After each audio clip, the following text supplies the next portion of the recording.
किसी महान ने बड़ी कमाल की बात कही है कि यूं ही नहीं होती जिंदगी में तब्दीलियां, रोशन होने के लिए मोम को भी पिघलना पड़ता है। माय फिल्म्स में हूं आरजे कार्तिक। एक बार की बात है, राजा विक्रम के 100 पुत्र थे और राजा साहब की उम्र ढलती जा रही थी। उन्हें उत्तराधिकारी का चुनाव करना था, अगले राजा की घोषणा करनी थी।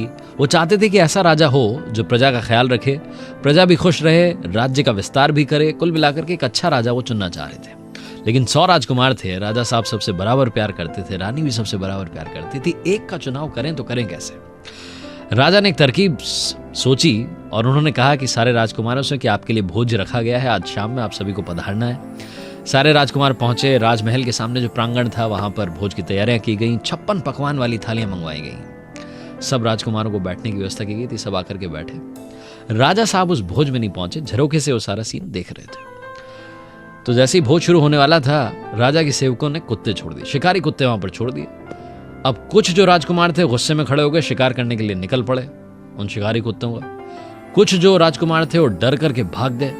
अफरा तफरी का माहौल, और ये बात जो थी राज्य में फैल गई कि वहां पर भोजन हो ही नहीं पाया। अब प्रजा भी परेशान कि राजा ने उत्तराधिकारी का चुनाव किया होगा तो किया कैसे होगा। लेकिन राजा साहब ने अगले दिन ऐलान करवा दिया कि आज जब सभा लगेगी तो आपके सामने राज्य का अगला राजा होगा, उत्तराधिकारी का चुनाव कर लिया गया। समझ में नहीं आ रहा था लोगों को क्या होने वाला है। सभा लगी, राजा साहब पहुंचे। राजा विक्रम ने सारे राजकुमारों को बुलाया, मंत्री थे, प्रजा थी, सारा सीन वहां पर था। उन्होंने एक सवाल सबसे पूछा, पहले राजकुमार से पूछा जो बड़े थे, ज्येष्ठ थे, क्या आपने भोजन किया? तो उन्होंने कहा कि कहाँ करता महाराज, पिताजी आप तो जानते ही हमारे पहरेदार इतने निकम्मे हो चुके हैं कि इन्होंने शिकारी कुत्तों तक नहीं रोक पाए, हमें जाकर के शिकार करना पड़ा, 3-4 को मैंने वहां पर निपटा दिया। सारा कुछ बात हुई। दूसरे राजकुमार से पूछा तो उन्होंने कहा कि पिताजी मैं तो डर करके भाग गया था, मुझे डर लगता है तो मैं वहां रुका नहीं। ऐसे करके बारी बारी से सबने घुमा फिरा के जवाब दिए। एक राजकुमार ने कहा कि हाँ पिताजी मैंने भोजन किया, भोजन बड़ा स्वादिष्ट था। उस राजकुमार का नाम था शांतनु। राजा साहब ने पूछा कि शांतनु सभा को बताओ कि आपने भोजन किया तो किया कैसे। शांतनु ने बताया कि 99 राजकुमारों की थाली वहां पर पकवानों से सजी हुई रखी हुई थी। जैसे कोई शिकारी कुत्ता मेरी तरफ आता, मैं थाली को आगे कर देता और खाली कर देता।